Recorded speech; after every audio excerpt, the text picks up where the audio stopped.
Bismillahirrahmanirrahim. Assalamualaikum warahmatullahi wabarakatuh. Salam sejahtera, salam satu Malaysia.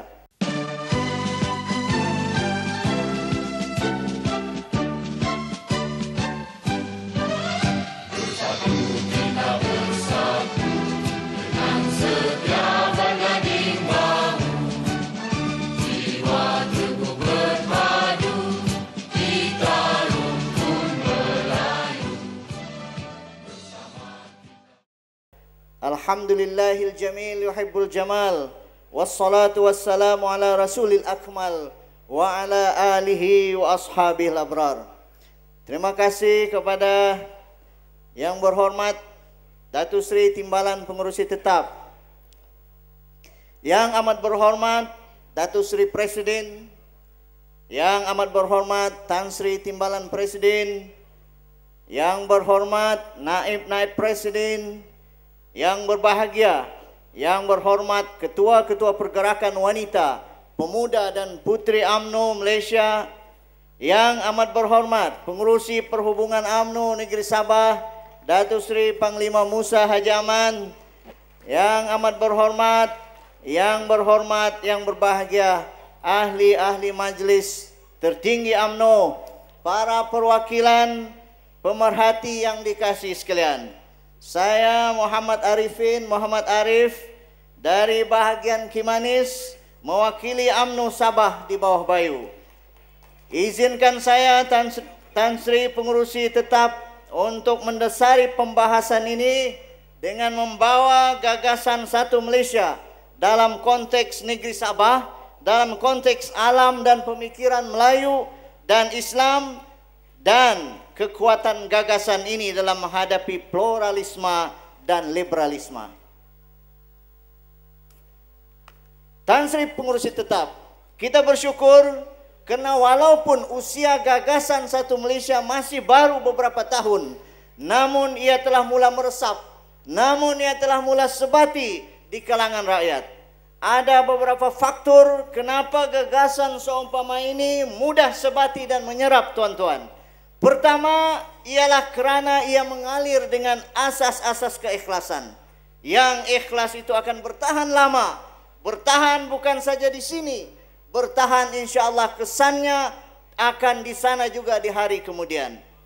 Yang amat berhormat Presiden ada menyatakan tentang keajaiban hati dan keajaiban minda, dan keajaiban hatilah menurut beliau lebih berkuasa dalam menentukan gerak perjuangan kita. Apa yang dari hati akan sampai ke hati. Dari hati pemimpin yang ikhlas akan menyentuh senubari rakyat. Inilah kekuatan keikhlasan hati yang disebutkan oleh yang amat berhormat Presiden, yang menjadi asas kenapa satu Malaysia, gagasan satu Malaysia ini menjadi sebati dan terhazam dalam kehidupan kita. Faktor kedua ialah gagasan ini dibina dengan dukungan nilai kesederhanaan, wasatiyah, atau apa yang kita sebut sebagai kesederhanaan yang meminjam kata yang amat berhormat Presiden, sesungguhnya sejarah dicipta bukan oleh mereka yang mendukung ekstremis, tetapi oleh mereka yang kekal dalam kesederhanaan tanpa menggadai kepercayaan diri. Tuan-tuan dan puan-puan, ada gambaran kesederhanaan yang dilukiskan oleh junjungan besar Nabi Muhammad SAW. Ketika mana 3 orang datang kepada junjungan besar Nabi Muhammad SAW yang menyatakan ingin mendekati Allah Subhanahu wa taala secara melampau. Ada yang menyatakan aku ingin bertahajud sepanjang malam tanpa tidur. Ada yang menyatakan aku ingin berpuasa sepanjang hari tanpa berbuka sepanjang tahun, dan ada yang mengatakan aku ingin membujang sepanjang hayat. Rasul SAW menyatakan aku orang yang paling dekat dengan takwa, tetapi aku bertahajud dan aku tidur, aku berpuasa dan ada kalanya aku tidak berpuasa, dan aku beristri. Inilah gambaran dan lukisan kesederhanaan wasatiyah yang dilakarkan oleh junjungan besar Nabi Muhammad SAW yang harus kita hazam dan kita lihat sebagai landasan untuk kita melangkah membina wasatiyah dalam pembangunan organisasi kita, dalam pembangunan negara kita. Tan Sri Pengerusi Tetap, faktor ketiga ialah asas waqi.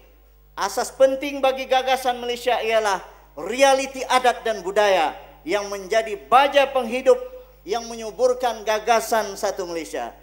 Gagasan ini berpijak di bumi nyata. Gagasan ini berasas kepada fitrah yang diasaskan dan digambarkan di dalam Al-Quran. Inna khalaqnakum min zakarin wa unsa wa ja'alnakum syu'uban wa qabaila lita'arafu. Aku jadikan kamu lelaki dan perempuan. Aku jadikan kamu bersuku-suku dan berbangsa-bangsa.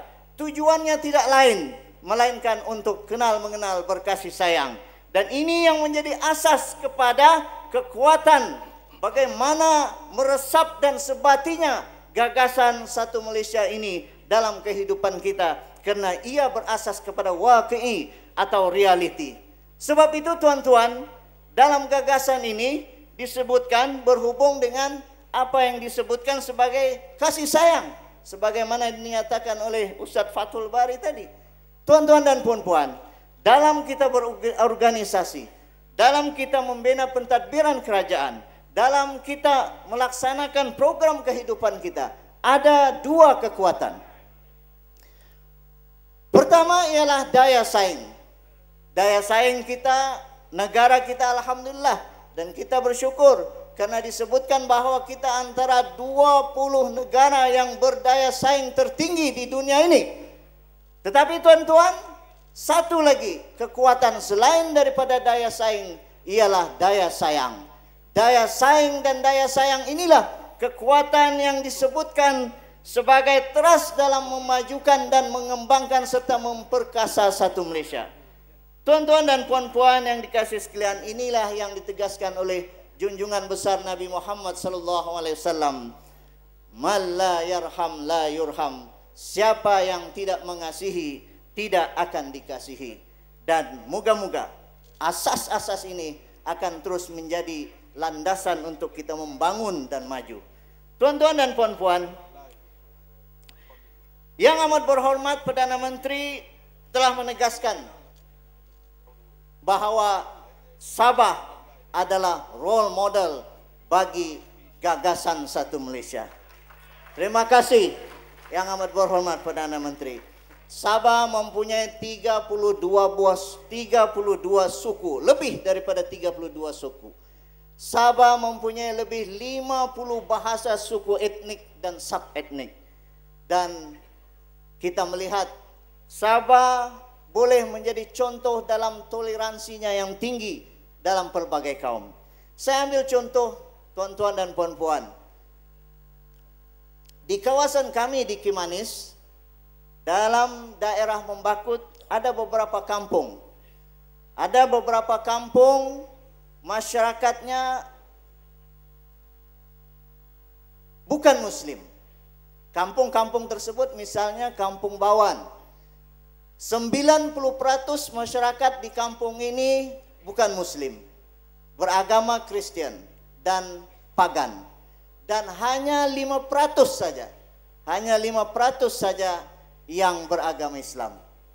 Pemimpin-pemimpin Kristen dan pagan berjumpa kami dan datang menyatakan bahwa kami masyarakat di kawasan kampung ini mempunyai 90% bukan Islam dan termasuk 5% pagan. Mu'alaf atau orang-orang Islam hanya 5%. Persoalannya di kawasan kami tidak ada perkuburan orang Islam. Orang Islam dikubur, dikebumikan di sebelah kampung yang berdekatan.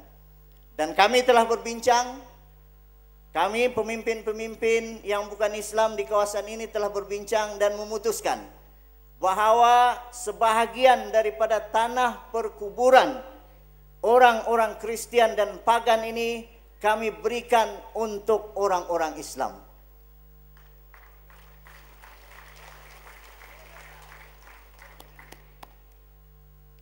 Apabila saya tanya kenapa mereka sanggup berbuat demikian, mereka menyatakan bahwa mereka juga yang dikebumikan di perkuburan Islam itu adalah keluarga kami, walaupun mereka berbeza agama dengan kami.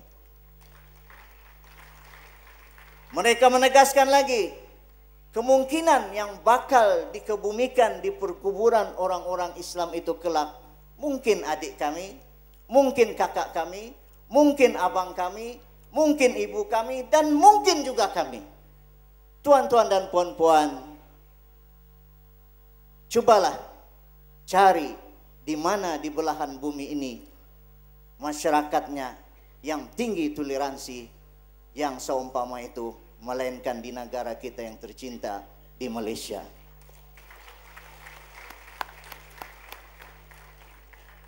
Di kawasan kami juga kebanyakannya di negeri Sabah, sebahagian daripada keluarga yang bukan Islam pasti ada seorang sama ada anak atau cucunya yang memeluk agama Islam dan berada dalam lingkungan yang menjaga mereka adalah nilai-nilai Islam.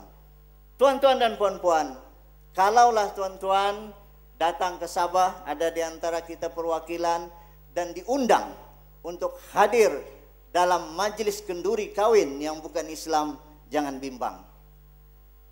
Karena kita ada dikhaskan makanan yang halal, yang disediakan bukan dari restoran, tetapi daripada saudara-saudara yang bukan Islam ini, yang mu'alaf, yang bekerja sama bergotong royong untuk memasak sempena majlis perkawinan saudara mereka yang bukan Islam. Sekali lagi, carilah di mana di belahan dunia ini yang ada tinggi toleransinya, melainkan di Malaysia, di negara kita yang tercinta. Tuan-tuan dan puan-puan yang dikasihi sekalian, sesuai dengan kedudukan Sabah sebagai role model yang telah disebutkan oleh yang amat berhormat Presiden kita, Perdana Menteri yang dikasihi, Sabah ingin mencadangkan agar kerajaan di bawah Kementerian Pengajian Tinggi mewujudkan kursi satu Malaysia dan sebuah pusat penyelidikan dan perbandingan antara agama dan budaya di Universiti Malaysia Sabah. Saya yakin pusat ini kelak dapat menjadi wadah memperkasa perpaduan masyarakat pelbagai kaum dan budaya serta agama yang berpayung di bawah gagasan satu Malaysia. Tan Sri Pengurusi Tetap, gagasan satu Malaysia ini beruntung tuan-tuan, karena gagasan ini berada di dalam lingkungan alam Melayu yang memperkokoh satu Malaysia. Kita lihat tuan-tuan, khazanah kesusastraan kita kaya dengan nilai-nilai yang menjurus kepada nilai perpaduan dan kasih sayang.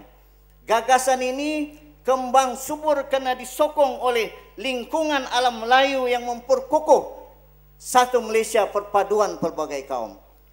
Kalau kita lihat karya-karya sastra, pantun khususnya, pantun-pantun lama, kita akan melihat bagaimana nilai-nilai perpaduan kaum ini terjana sejak zaman berzaman, beratus-ratus tahun. Saya ambil contoh tuan-tuan. Ada sebuah pantun yang biasa kita dengar. Kalau boleh mohon izin saya nyanyikan. Anak Cina pasang luka, luka dipasang di Tanjung Jati. Aduh, sedapnya. Di dalam hati tidak ku lupa, bagaikan rambut bersimpul mati. Dari Sabah ke Kuala Lumpur. Teruskan. Teruskan. Anak Cina pasang luka, luka dipasang di Tanjung Jati. Tuan-tuan, kabarnya kalau di Aceh, pantun ini adalah lagu untuk mengiring dan membawa gerombolan perang jihad mereka menentang musuh.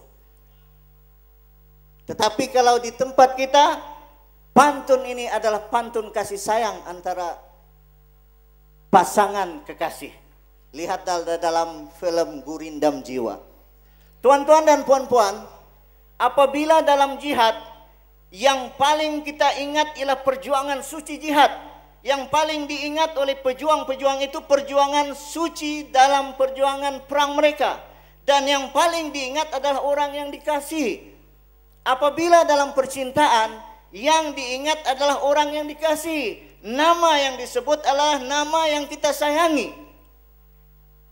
Tetapi kenapa disebut anak Cina dalam saat-saat kita berperang? Kenapa disebut anak Cina dalam saat-saat kita bercinta? Inilah tandanya nilai perpaduan yang telah wujud kasih sayang antara Melayu dan golongan-golongan berkenaan. Tuan-tuan, pembayang pantun ini bukan main-main. Pembayang ini bukan semata-mata untuk menyamakan dan menyamankan rima akhir. Tidak. Ia adalah gambaran pemikiran. Ia adalah gambaran budaya. Ia adalah gambaran nilai hidup masyarakat ketika itu. Ini tandanya antara pantun ini. Anak Cina pasang luka atau hisap rokok tembakau Cina yang menyematkan nama-nama kaum Cina ini sebagai tanda eratnya hubungan kita dengan masyarakat berkenaan.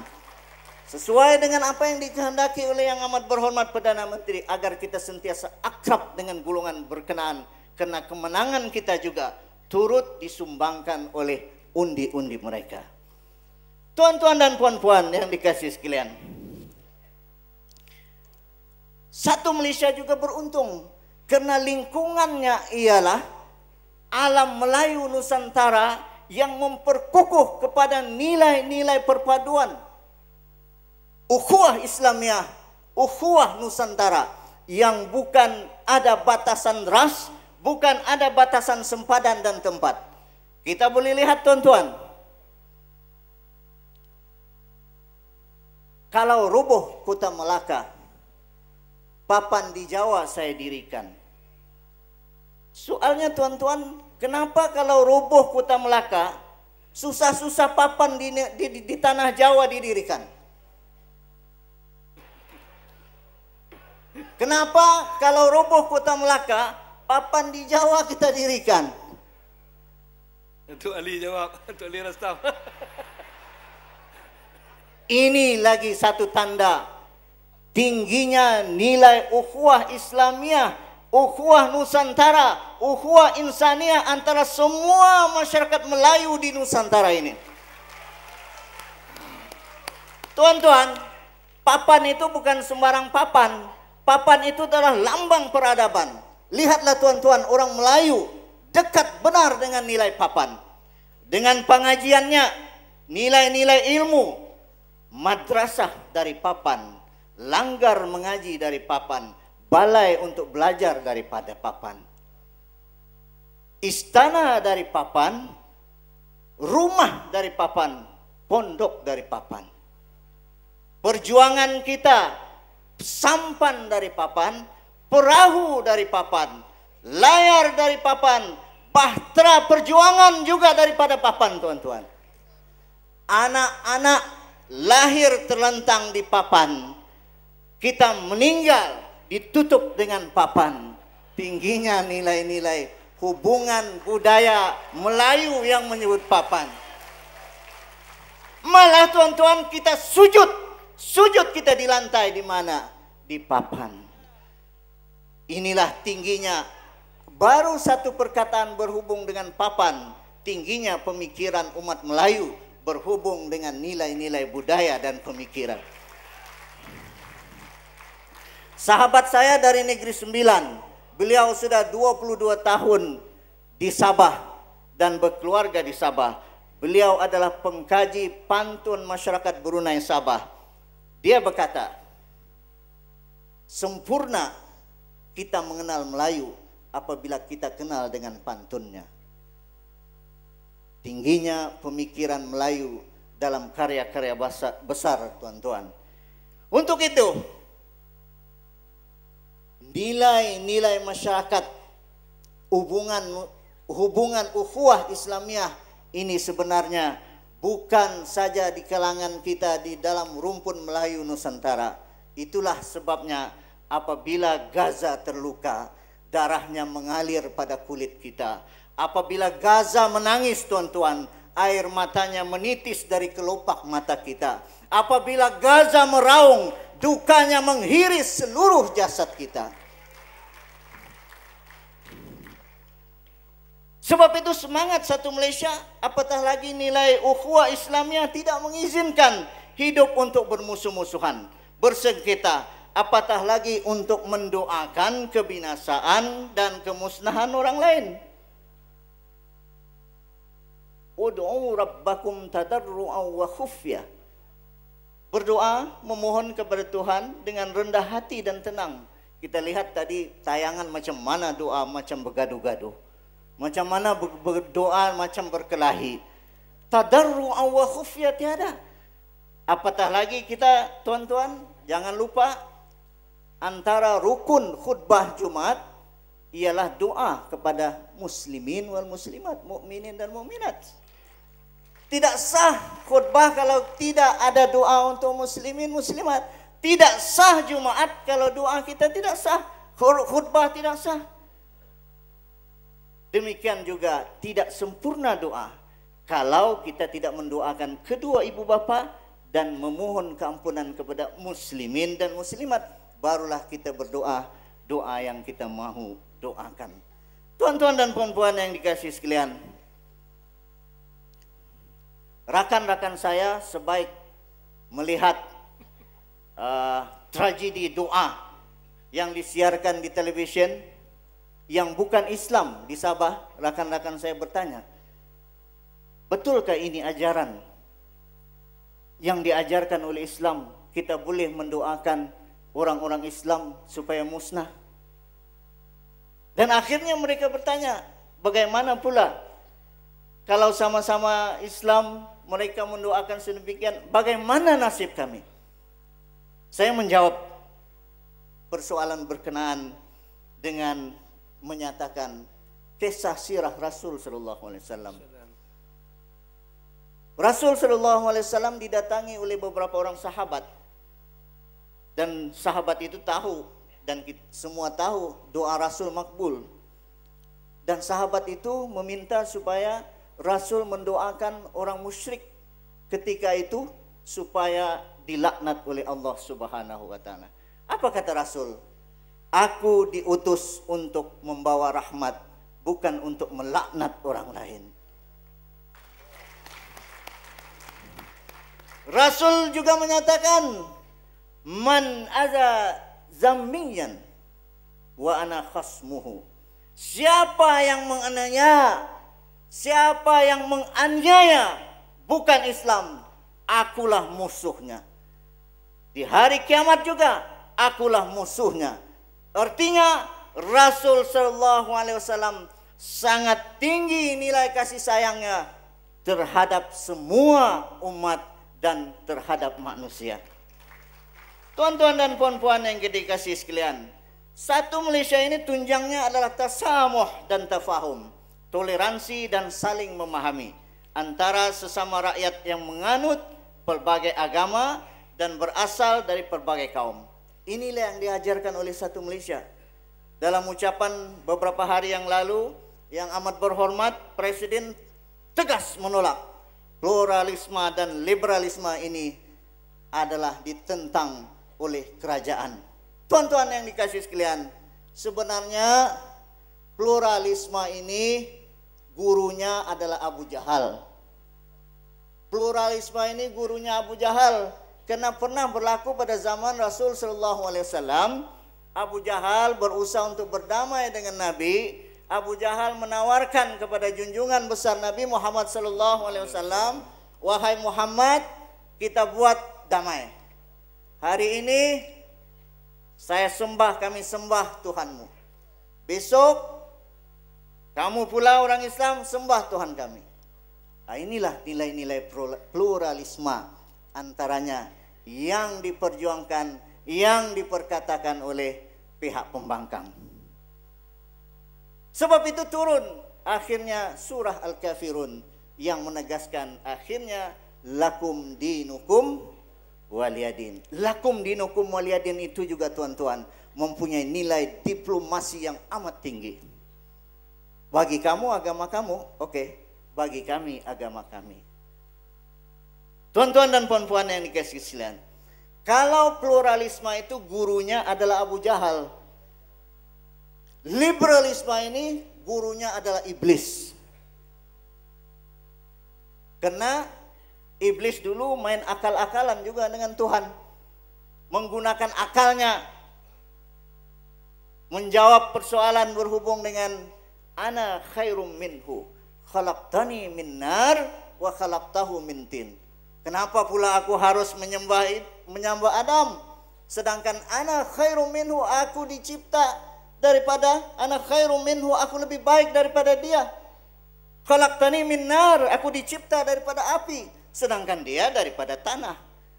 Iblis main akal-akalan, dan inilah yang ditiru oleh pihak-pihak liberalisme sehingga menafikan Al-Quran, menafikan sunnah junjungan besar Nabi Muhammad SAW. Dan pluralisme dan liberalisme adalah Abu Jahal dan iblis adalah guru besarnya. Tuan-tuan dan puan-puan yang dikasih sekalian, kita heran pemimpin pembangkang Anwar berhujah dengan apa yang dinyatakan oleh Rumi, Jalaluddin Rumi. Dia mengatakan, memetik daripada Masnawi Jalaluddin Rumi. Jalaluddin Rumi, tokoh sufi yang besar itu, Darwish, menulis dalam Masnawinya, semua lampu adalah sama, yang penting adalah cahayanya. Semua lampu bukan jadi soalnya, yang penting adalah cahayanya. Inilah yang dihujah dan dipetik oleh Anwar sebagai hujahnya untuk menegakkan pluralisme agama. Pluralis yang menyamakan semua agama boleh. Sedangkan di mana Al-Islam ya'lu wala yu'la alaih? Di mana? Tuan-tuan dan puan-puan yang dikasih sekalian, sangat benar apa yang dinyatakan oleh Dr. Said Ali Taufik yang menyatakan inilah intihal mubtilin. Orang yang memetik pandangan atau pemikiran yang betul, kemudian dikelirukan orang lain sehingga menjadi batil. Pandangan Jalaluddin Rumi ini sangat tepat. Yang dinyatakan lampu-lampu bukan persoalannya, tetapi yang penting adalah cahaya, ialah mazhab adalah bukan persoalannya, tetapi ia harus berteraskan sunnah Rasul Sallallahu Alaihi Wasallam. Itulah cahaya. Demikian juga kita boleh tafsir atau takwil. Kaum yang pelbagai itu bukan persoalannya, tetapi persoalannya adalah yang penting adalah at-taqwa kepada Allah Subhanahu wa taala. Tuan-tuan yang dikasih sekalian,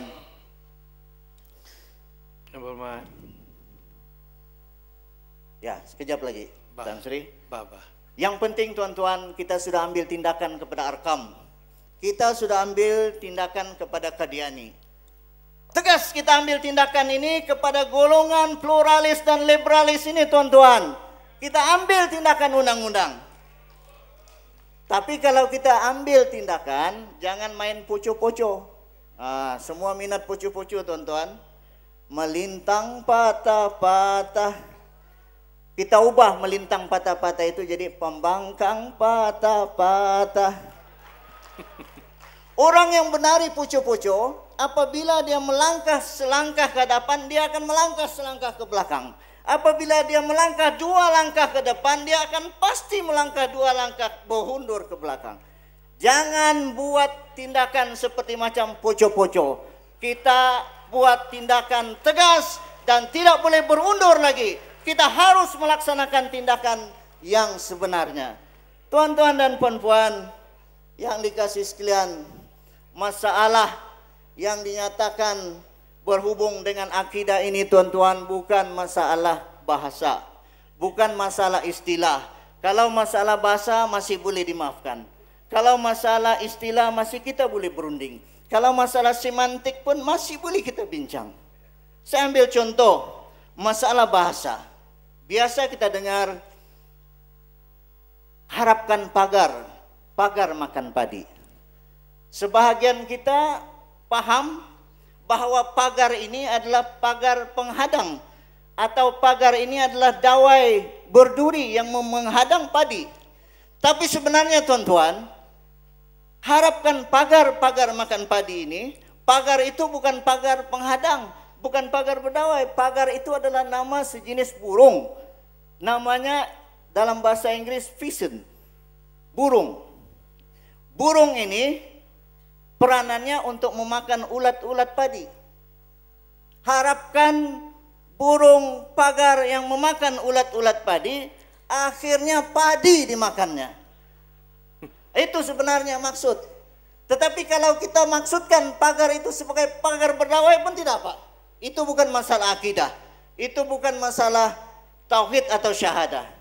Kita boleh buat perbandingan atau analogi lain. Demikian juga seperti melepas batuk di tangga. Batuk di sana bukan bukan itu yang sebenarnya. Batuk itu ialah alat untuk penciduk air di dalam air di tangga yang diletak di ipang, kata kami orang Sabah, di bekas air. Itulah penciduk air, itu adalah batuk namanya. Melepas batuk di tangga, bukan kita yang batuk. Tapi kalau itulah maksud kita, kita batuk, itu pun masih boleh diterima.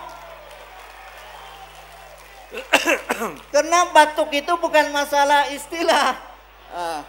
Tan Sri Pengelusi sudah batuk sekejap lagi. Ya. Saya ingin ceritakan berhubung dengan perkara istilah ini. Tetapi apabila kita mentafsir la ikraha fid din, sebagai orang-orang Islam, orang Melayu pun boleh masuk agama lain. Ini masalah akidah, ini masalah syahadah, ini masalah tauhid, bukan masalah istilah.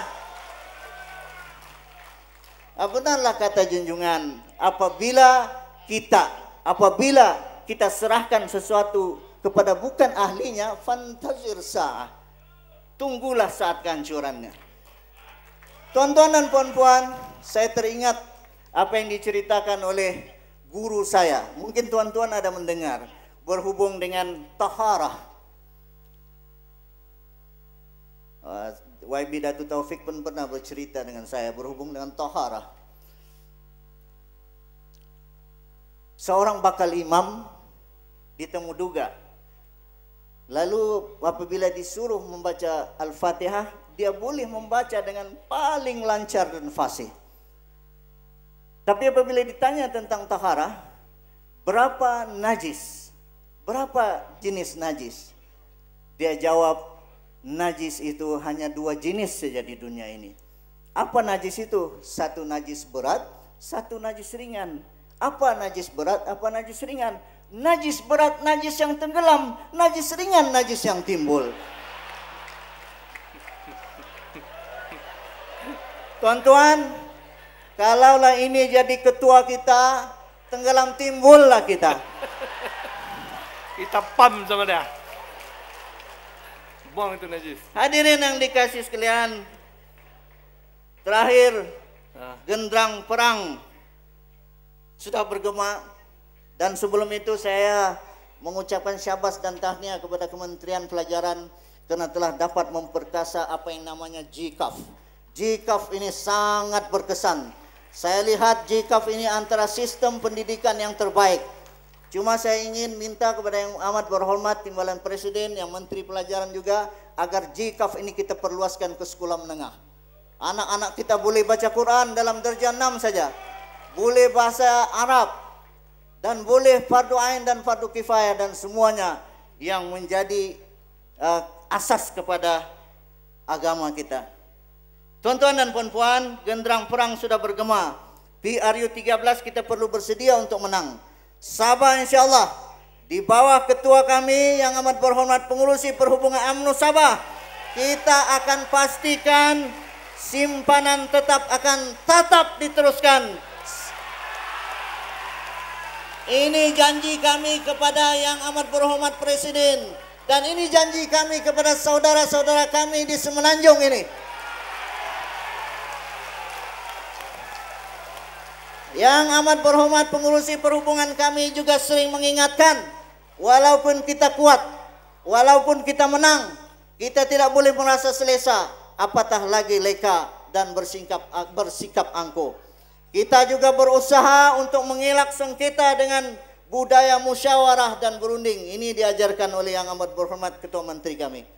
Kita tahu, tuan-tuan, jika saling bergeseran, pasti orang lain akan mengambil kesempatan. Seperti mana sembahyang berjamaah, jika saf-saf kita renggang, iblis akan masuk di tengah-tengah. Iblis di sebelah kita. Kadang-kadang inilah yang menjadi masalah kepada kita. Dan yang kedua, kita ingat, tuan-tuan, jangan bergeser, jangan bersengketa, kata yang amat berhormat yang amat berhormat Presiden kita. Ingat tuan-tuan, apabila kucing dengan kucing bergaduh, datang anjing masih bergaduh lagi, confirm itu adalah bersekongkol dengan anjing, salah seekor daripada kucing.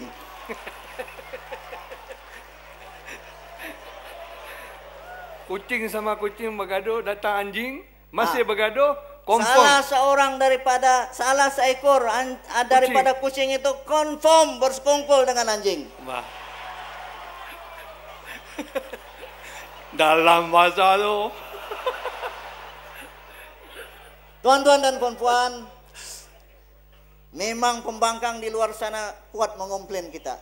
Jangan dengar. Jangan dengar. Pembangkang ini macam ayam buta, ayam jantan yang buta. Macam-macam dia berkeluar. Cerita. Pagi-pagi dia berkokok. Tengah hari pun berkokok. Sebab dia tidak nampak hari. Malam. Petang dia berkokok, malam pun dia berkokok. Tapi tuan-tuan, yang paling bahaya, ayam jantan yang buta ini, dia tidak kenal mana satu ayam jantan, mana satu ayam betina.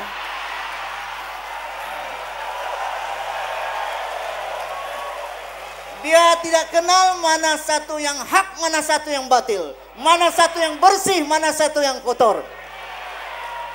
Dia buta. Dia buta. Sabah mohon menyokong. Wassalamualaikum warahmatullahi wabarakatuh. Waalaikumsalam.